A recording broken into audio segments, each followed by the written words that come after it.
बहुत बहुत धन्यवाद आप सभी का।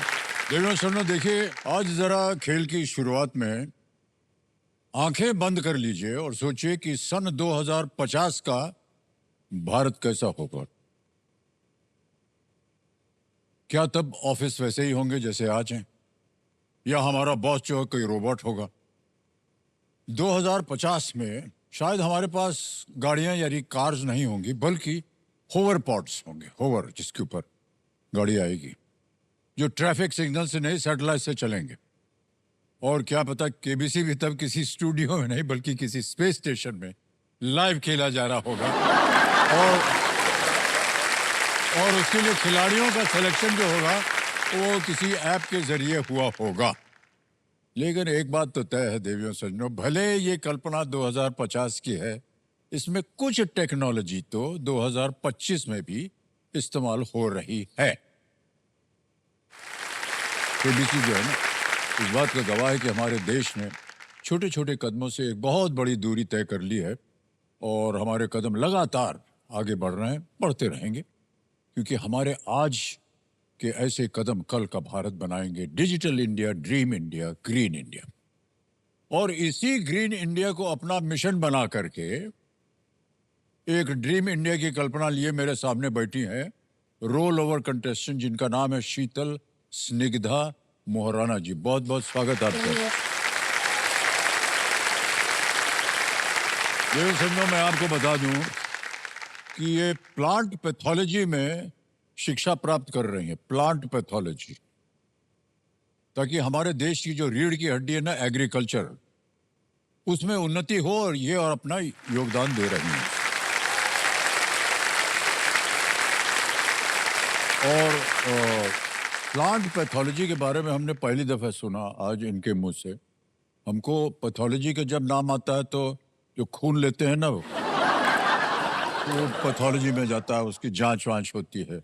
ये प्लांट पैथोलॉजी हमको पहली बार पता चला इनके मुंह से। और आपका बहुत बहुत स्वागत है Sheetal ji. Sir, thank you sir. एक तो आपके जो फ्रिंज है वो बहुत बढ़िया है, ये हमको बहुत क्यूट लग रही है।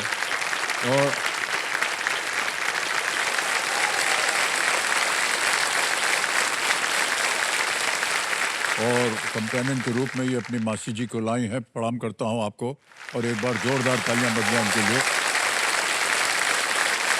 आजकल शीतल जी आप रह कहाँ रही हैं? सर मैं अपने कॉलेज में मतलब हरियाणा में रह रही हूँ, हिसार में। और मैं हॉस्टल में रहती हूँ सर। उसमें बाग वाग होता है कि नहीं हॉस्टल में? हाँ सर, बाग ही बाग है सर। तो सर, उस चारों बाग में तरफ जा है। करके जो आप सीख रही हैं, जी सर। उसका उपयोग करती कि नहीं बाग में? हाँ सर, इसलिए हम पूछ रहे थे। सर वो हम ये तो नहीं जानना चाह रहे थे कि आप हॉस्टल में रहती हैं क्या।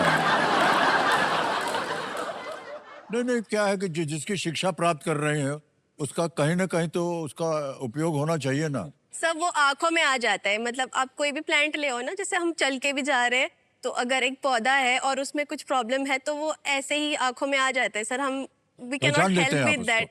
मतलब वो आदत सी बन गई है पहचानना चीजें। तो वाह वाह। सर जब भी दिखता है प्रॉब्लम, वहीं पे स्टार्ट हो जाते हैं सब लोग डिस्कस करना कि इसमें ये प्रॉब्लम है, वो है, और फिर उसकी फर्दर जो भी है स्टेप्स वो लेते हैं। ये तो उगे हुए हैं जो लोग जमीन पे जी उगे सर। हैं। कई बार क्या होता है कि जैसे सीड्स होते हैं कोई तो आपसे प्रेम करता है और आपको एक गुलदस्ता भेज देता है, तो आप पहचान जाएंगे कि ये गुलदस्ता पुराना है कि अभी नया है।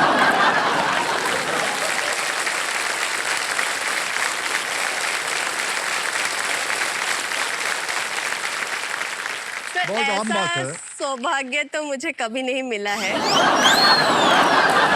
पर अगर कोई भेजता है फूल तो सर मेरी ध्यान पहले फूल पे जाएगी कि वो कैसे है, उसके बाद जो भेज रहा है ओहो। उस पे जाएगा। तो पहली तो प्रायोरिटी वही देखिए रहेगी। भाई साहब, जितने भी लोग आज का कार्यक्रम देख रहे हैं और जो बहुत ही प्रत्याशित हैं कि इनके संगी साथी बन जाएं, इतना ध्यान रखिएगा, जब कभी भी आप गुलदस्ता देंगे, नजर इनकी गुलदस्ते पे जाएगी, आपके चेहरे पर नहीं जाएगी।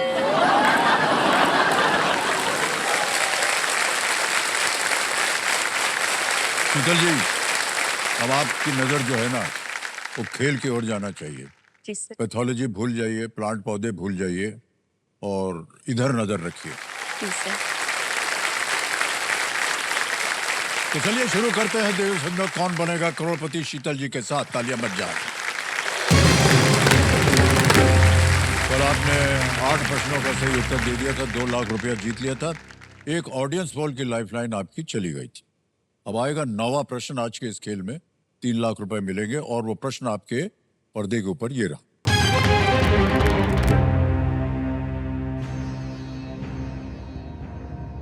ओल्ड फोल्ड और यंग फोल्ड किस भौगोलिक संरचना के प्रकार हैं? Old fold and young fold are types of what geographical feature? 4 विकल्प डालता हूं आपके सामने, देखिए। A mountains, B rivers, C ocean या डी लेक्स। पहाड़, नदियां, महासागर या झील? Old fold and young fold. Sir जो माउंटेन्स होती है अच्छा, वो टेक्टोनिक प्लेट्स के मूवमेंट्स की वजह से फॉर्म होती है, जिसमें प्लेट्स में फोल्ड्स क्रिएट होते हैं।